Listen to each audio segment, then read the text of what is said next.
Olá pessoal, eu sou o Samuel, sou estudante de medicina da Universidade Federal do Rio Grande do Sul. Em meio a essa pandemia, né, a gente resolveu mudar um pouco o foco do projeto, que é mais neuromodulação, né, divulgar a ciência, no caso para neuromodulação, e falar um pouco, visto que existem várias dúvidas sobre esse novo coronavírus, né, dar várias informações de novos tratamentos, como é que é essa infecção, certo? Então a gente resolveu trazer isso para vocês.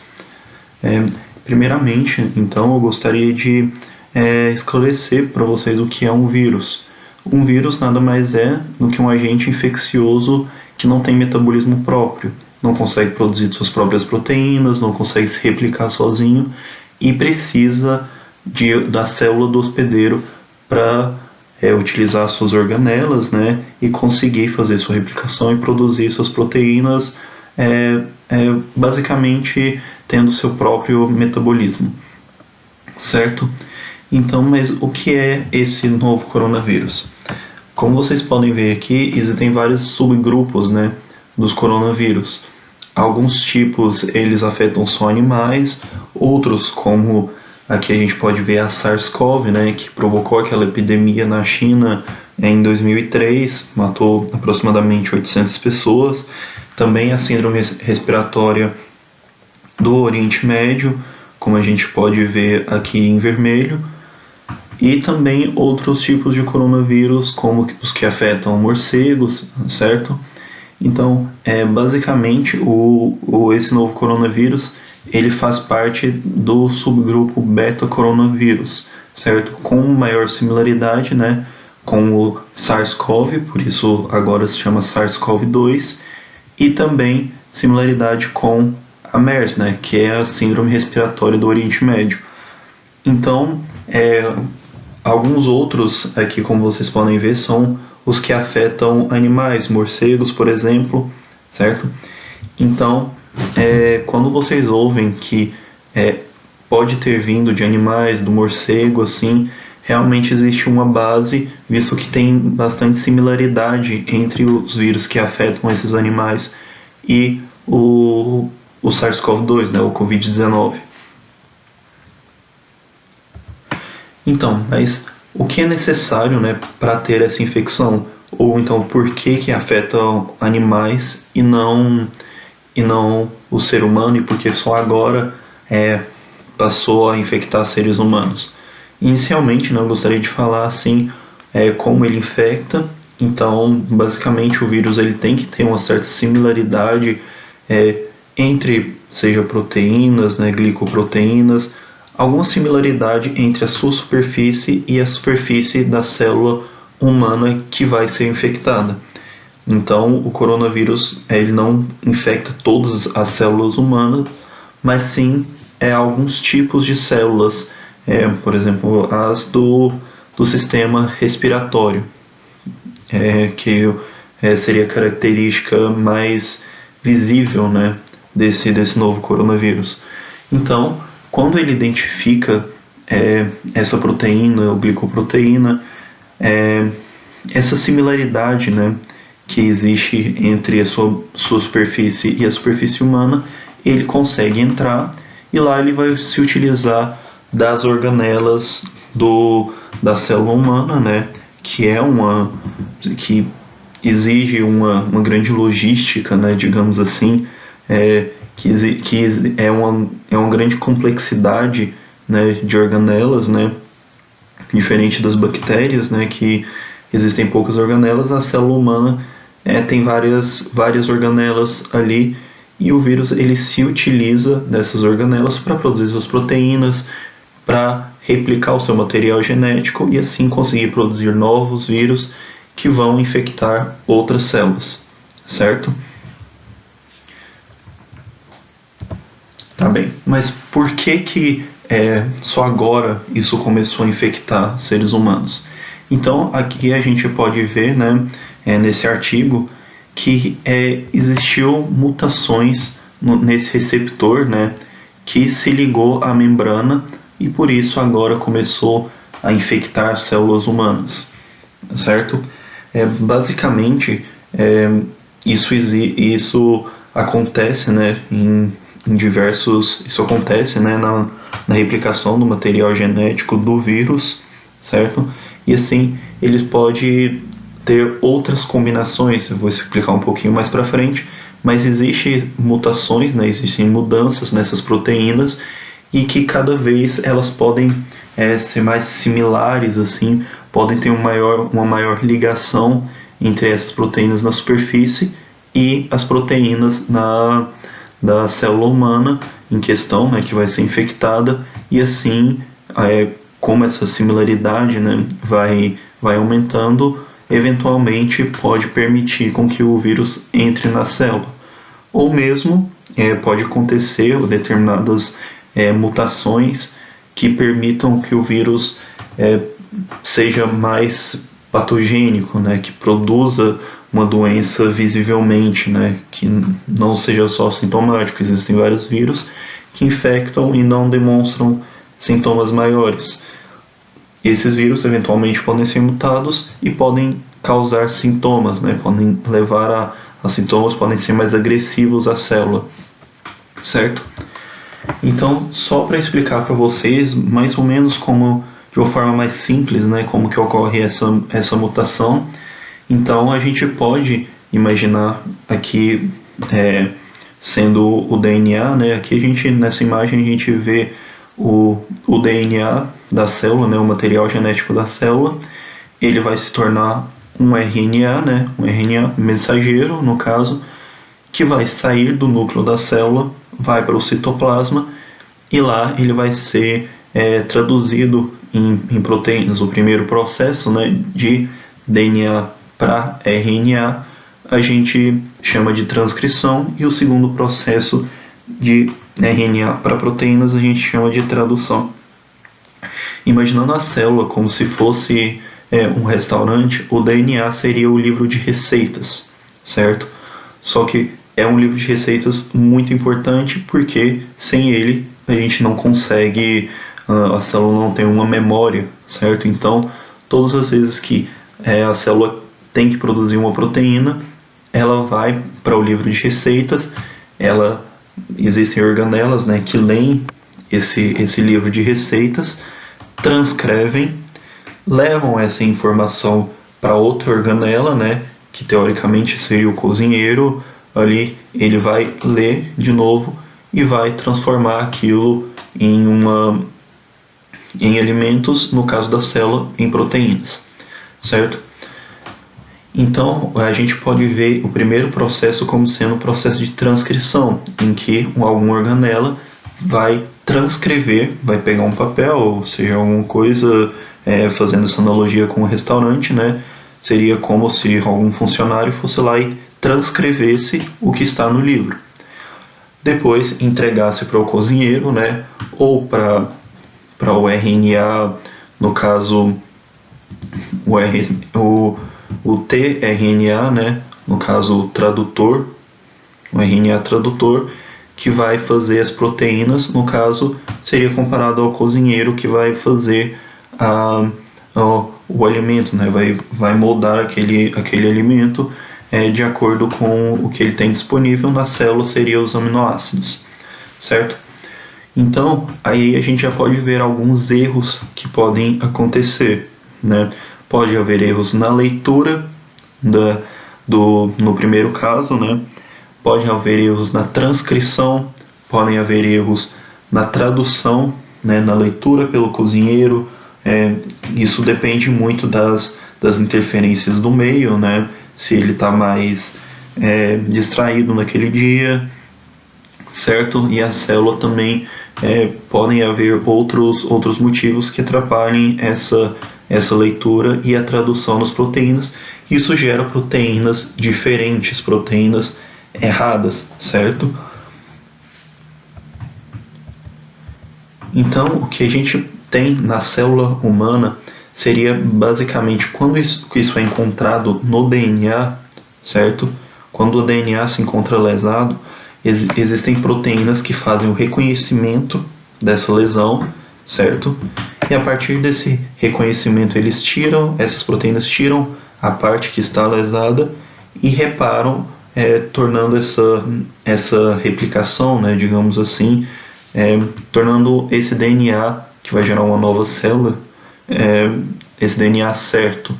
Então, são check-ups, né, são pontos de checagem que existem, né, após a replicação do DNA, justamente para a gente ter um DNA confiável, justamente para a gente ter um livro de receitas que teoricamente não está mexido. Eventualmente, em algumas doenças genéticas, podem ocorrer alterações sobre esse livro de receitas, digamos assim, mas isso é para ter uma fidelidade muito alta, né, da célula filha com a célula mãe, justamente para produzir proteínas efetivas, né, que cumpram a sua função dentro do corpo humano. O vírus, no caso, ele não possui, principalmente os vírus de RNA, não possuem esses pontos de checagem. Então, mutações ocorrendo, né, elas não são reparadas, certo? E isso gera diferentes tipos de proteínas. Isso, gerando essas proteínas diferentes, né, eventualmente elas podem ter maior similaridade com alguma proteína, né, alguma glicoproteína, receptor da célula humana, certo? Então, quanto maior contato se tem entre o vírus, maior a chance do vírus com a proteína específica ser um infectante da célula humana, certo? Aquele vírus eventualmente pode não entrar em contato, não gerar uma infecção, mas quanto maior o contato, né, que a gente tem, maior a chance desse vírus entrar em contato com uma proteína específica e assim infectar a célula humana. Por isso, existe a hipótese, né, de que se esse vírus foi gerado naquele mercado lá em Wuhan, certo? Que foi o epicentro, né, onde iniciou ali a pandemia, certo? Então, por maior contato que existiam com esses animais, né, que teoricamente ainda não se tem uma certeza, mas teoricamente de onde veio, né, onde ocorreu as mutações no vírus que gerou essa pandemia. Por esse maior contato, ocorreu uma seleção natural, né, desses vírus, e isso gerou agora essa pandemia que a gente está vendo, certo? Existem outros tipos de mutação, né, que podem ocorrer através de recombinação, que são entre dois vírus, quando dois vírus infectam a mesma célula, certo? Existem também com bactérias, né, a bactéria que infecta, o vírus que infecta uma bactéria e a bactéria infecta células humanas. E isso também é um assunto mais complicado, mas basicamente é esse o modelo que eu quis trazer para vocês, né, para explicar como são geradas novas proteínas e como o vírus ele infecta as células humanas, como essas mutações podem fazer com que o vírus infecte o ser humano, certo? Então aqui nesse artigo a gente pode ver, né, que os coronavírus eles são bem conhecidos, inclusive por essas recombinações genéticas, né, por essas mutações que podem levar a novos genótipos e novas infecções, certo? Então, como isso é transmitido, né, para o ser humano? Como o vírus ele se encontra, né, nas vias aéreas superiores, assim, principalmente no início ali da infecção, mesmo pacientes, né, assintomáticos, eles possuem partículas ali que têm os vírus, né? O vírus chegou, ele infectou as células, conseguiu se replicar, produzir mais vírus, e eles se instalaram ali na via aérea superior. Então partículas de saliva ou então tosse, geralmente as pessoas usam a mão, né, para tapar essas partículas, mas essas partículas ficando ali na mão, ele tocando em superfícies assim, ou mesmo em outras pessoas, as pessoas levando a mão no nariz, certo? Isso pode causar novas infecções de outras pessoas, né? Porque o vírus ele já tem ali a capacidade de infectar, né, novos seres humanos. Então essa seria a transmissão de pessoa a pessoa, certo? E por isso é muito importante a gente manter um certo distanciamento social, certo? Porque ele é um vírus potencialmente grave, principalmente para determinadas populações, né, de risco, como pessoas que têm asma, né, que têm doenças pulmonares de base, que têm até problemas cardíacos de base, que eventualmente precisam de uma certa intubação, pessoas de mais idade, que a imunidade ela não consegue contra-atacar de maneira tão efetiva. Então a gente pode ver assim, por que a gente precisa do distanciamento social.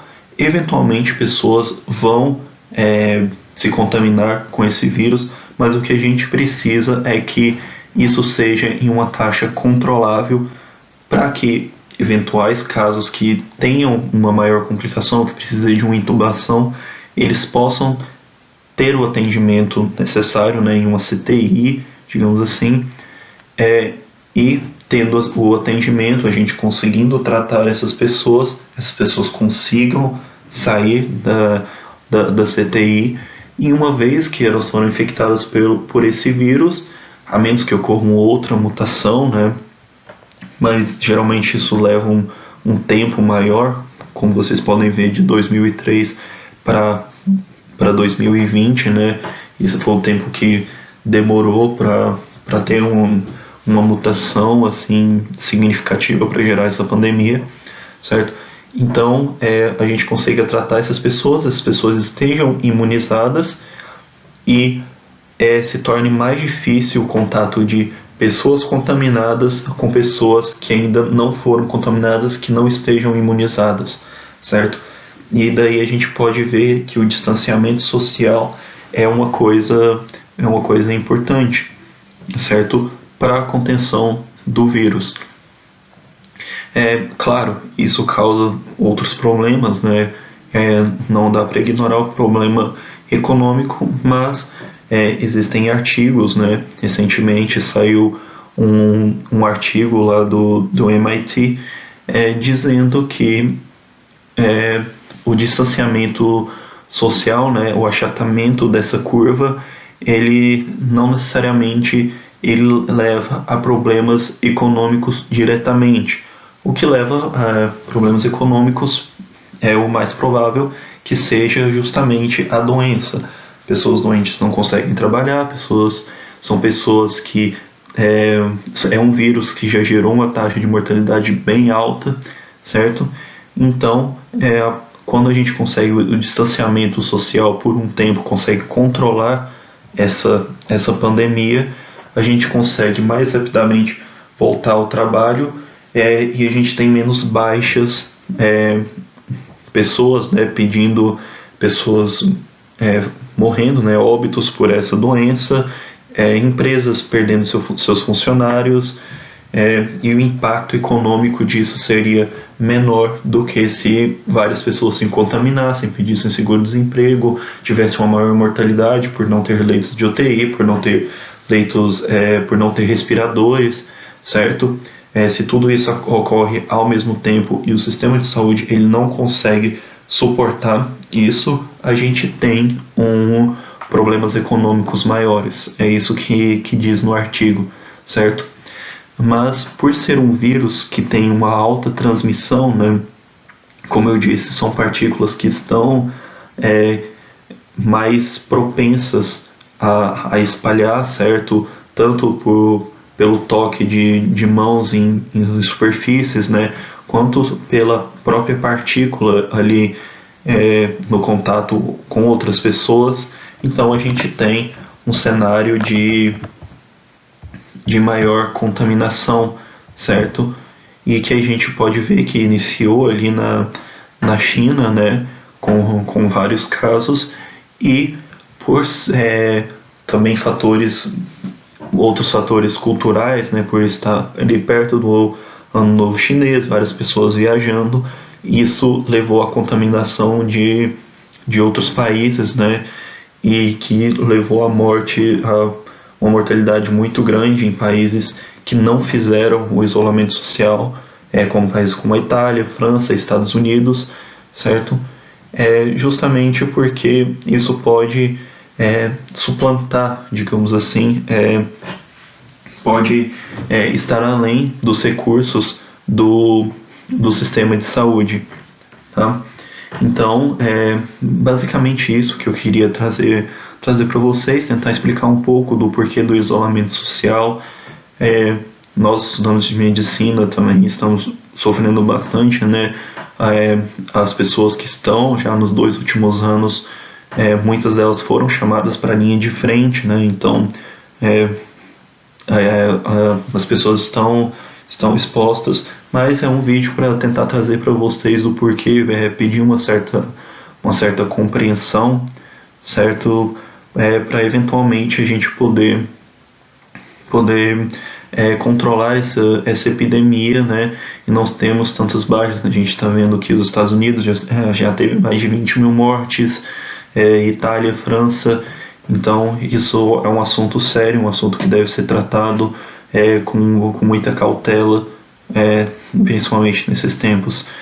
Eu vou trazer mais vídeos aqui explicando sobre novas perspectivas de tratamento. Existe a hidroxicloroquina, né, que muitas pessoas pensam que é um remédio que já deveria ser liberado, certo? Mas, como todas as medicações, é uma medicação que tem efeitos adversos, pode provocar um tipo de arritmia grave e tem interações medicamentosas com medicações eventuais, né?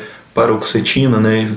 Medicações para depressão, outras medicações que são muito usadas na população em geral, certo? E por isso a gente tem que usar com muita cautela para ter um efeito esperado, e também a gente tem que comprovar essa medicação através de estudos, certo? Um dos princípios médicos é nunca fazer o mal, certo? Então a gente tem que ter uma certeza de que realmente vai estar trazendo benefício para os pacientes através da recomendação daquela medicação, certo? Por hoje é isso. Eu acho que esse vídeo já ficou bem extenso, certo? Mas a gente vai trazer novos vídeos para tentar explicar para vocês um pouco melhor sobre as nossas perspectivas de tratamento, sobre sobre o curso da doença até então, tá? Esclarecer novas dúvidas. Se vocês quiserem, podem deixar também as dúvidas nos comentários. E por hoje é isso. Tchau, tchau.